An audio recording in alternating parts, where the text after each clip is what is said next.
March மாதம்ங்கிறது ரொம்ப தூரம் கிடையாது, 3 மாசம் தான் இருக்கு தேர்தலுக்கு. இந்த நேரத்துல தமிழ்நாட்டை குறி வச்சு கலவர சக்திகள் அத்தனை பேரும் இறங்கி இருக்காங்க. நீங்க சினிமாவுல பாப்பீங்க, ஒரு ஊரை கொள்ளையடிக்கிறதுக்கு பல ஊர்ல இருந்து கொள்ளைக்காரங்க வருவாங்க. அந்த மாதிரி தமிழ்நாட்டுக்குள் கலவரம் செய்வதற்கு RSS ஓட அத்தனை பரிவாரமும் வந்து இறங்கி இருக்கு. நாம இவ்வளவு போராடி உருவாக்கி இருக்கிற அமைதி, நல்லிணக்கம், பெண்களோட முன்னேற்றம்ங்கிறது இனிமேல் கலவரக்காடாக மாற வேண்டும் என்கிற நோக்கம் கொண்டவர்கள் தமிழ்நாட்டை குறி வைக்கிறாங்க. வீட்டுல இருக்கிற தம்பி ஓட்டு போட மாட்டேன்னு சொன்னா நம்ம என்ன செய்வோம்? டே தம்பி, நம்ம வரலாறு இப்படி, தயவு செய்து யோசிச்சு ஓட்டு போடு அப்படின்னு சொல்லுவோமே தவிர, ஓட்டு போடாட்டி விஷ வச்சு கொன்னுடுவீங்களா? வீட்டுல இருக்க பசங்க ஓட்டு போட மாட்டேன்னா விஷ வச்சு கொன்னுடுவேன்னு சொல்லுகிற மோசமான கலாச்சாரம் தமிழ்நாட்டுல பரப்பப்படுது. ரொம்ப வியப்பாக இருக்கு, மகிழ்ச்சியாக இருக்கு. இந்த கூட்டத்தை பார்க்கும் போது இந்த கருங்கடல் செங்கடல் அப்படின்னு படிச்சிருப்போம், இல்ல கேள்விப்பட்டிருப்பீங்க.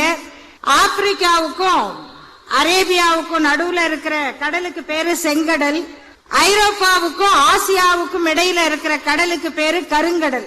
இந்த 2 இடத்துல இருக்கிற கருங்கடலும் செங்கடலும் சேர்ந்து இன்றைக்கு கோவையில் கருப்பு சிவப்பு கடலாக குழுமி இருக்கிறது. பெண்களின் பேர் அலையை இந்த மாநகரம் மகிழ்வோடு பார்த்து கொண்டிருக்கிறது. இந்த நேரத்தில் நம்முடைய இந்த மாநாட்டினை எதற்காக இப்படி ஒரு தலைப்பு, வெல்லும் தமிழ் பெண்கள், வெல்லும்னா வென்று முடிச்சிட்டோமா? இல்ல, ஓரளவுக்கு வெற்றி பெற்றிருக்கிறோம். அந்த வெற்றியே மற்றவங்களுக்கு எட்டாத இடத்துல, உயரத்துல இருக்கு. இன்னும் அதிகாரம்னா என்ன? மத்த எல்லாரும் என் கால்ல விழணும்னு சொல்றதா? இங்க இருக்க பெண்கள்லாம் ஒண்ணு தெரிஞ்சுக்கணும், சுயமரியாதை, தன்னம்பிக்கை, இந்த 2 சொல்லும் பெண்களுக்கு எவ்வளவு முக்கியம் அப்படின்னா, இங்க ரொம்ப நேரமா உட்கார்ந்து இருக்கீங்க, எல்லாரும் கொஞ்சம் முன்னாடி சாஞ்சு பாத்துக்கிட்டு இருக்கீங்க. ஒரு வினாடி கொஞ்சம் அவங்க சீட்ல சாஞ்சு உட்கார்ந்து பாருங்க. உட்காருங்களேன், எல்லாரும் சாஞ்சு உட்காருங்க, நல்லா சாஞ்சு உட்காருங்க. அப்படியே கொஞ்சம் கால் மேல கால் போடுங்க பாப்போம்.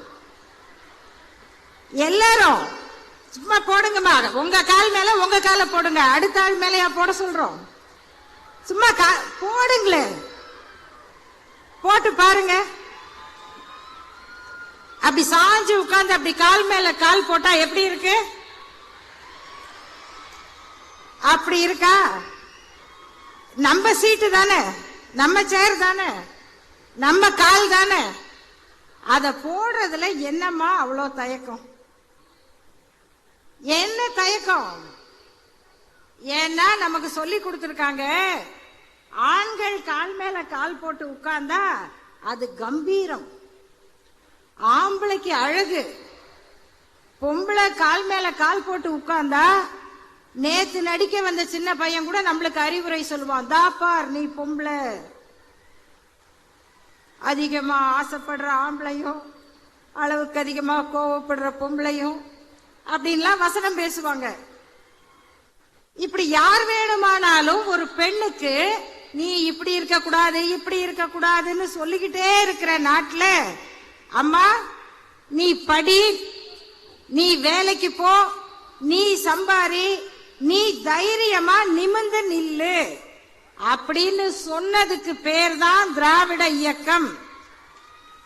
அப்படி நிமிர்ந்து நிக்கிற அந்த தத்துவத்துக்கு பேர் தான் சுயமரியாதை, பெண்களுக்கு சமத்துவம்.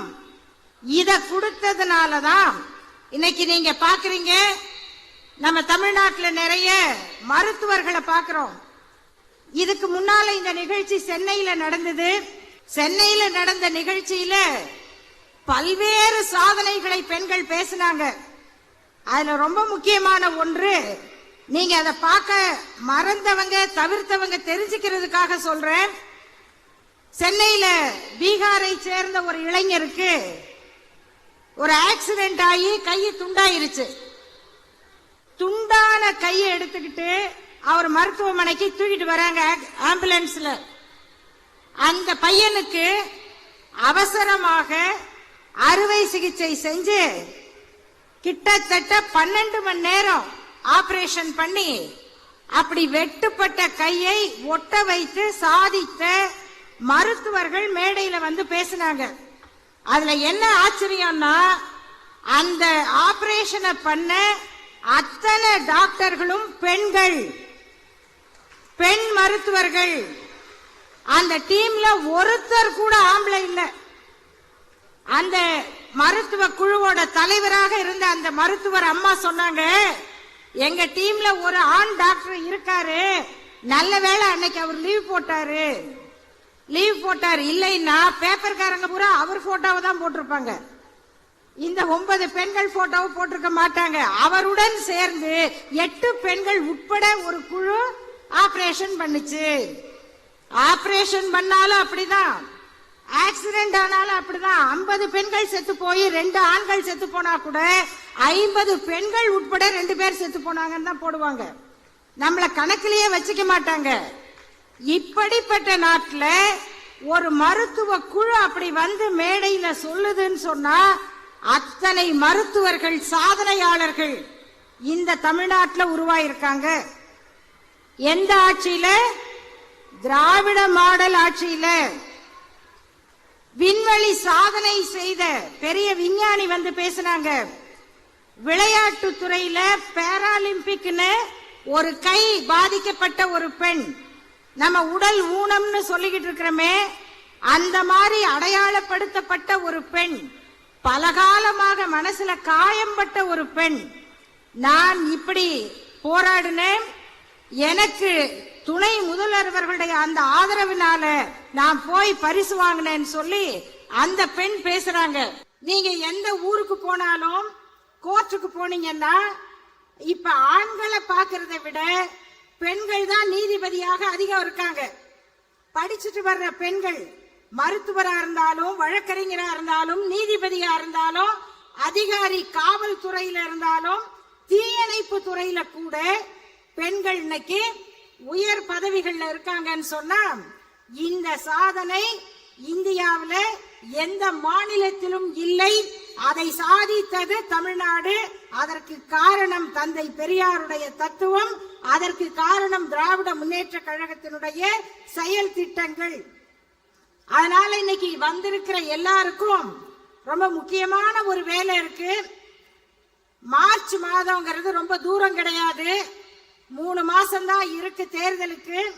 இந்த நேரத்துல தமிழ்நாட்டை குறி வச்சு கலவர சக்திகள் அத்தனை பேரும் இறங்கி இருக்காங்க.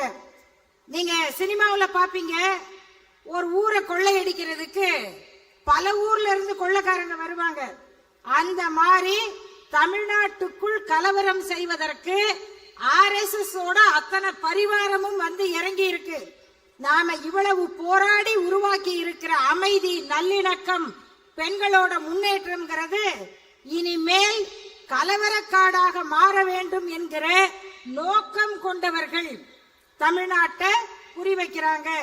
இந்த நேரத்தில் இங்கு கூடியிருக்கிற சகோதரிகளே, நம் அனைவருக்கும் அடுத்த 4 மாதங்களுக்கு ஒரே வேலைதான் இருக்கிறது. அந்த வேலை திராவிட முன்னேற்ற கழகம் வெற்றி பெற வேண்டும் என்பதை நோக்கிய ஒரே வேலைதான். அந்த வேலையை பெண்களாகிய நாம் மற்றவர்களை விட திறமையாக செய்ய வேண்டும், செய்ய முடியும். ஏன்னா நம்ம எப்படிப்பட்ட பெண்கள்? இயக்கத்துக்காக, கொள்கைக்காக தியாகம் செய்கிற பெண்கள்.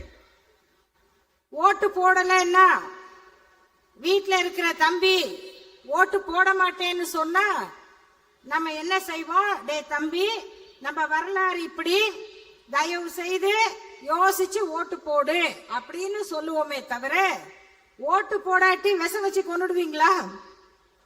வீட்டுல இருக்க பசங்க ஓட்டு போட மாட்டேன்னா விஷ வச்சு கொண்டுடுவேன்னு சொல்லுகிற மோசமான கலாச்சாரம் தமிழ்நாட்டில் பரப்பப்படுது.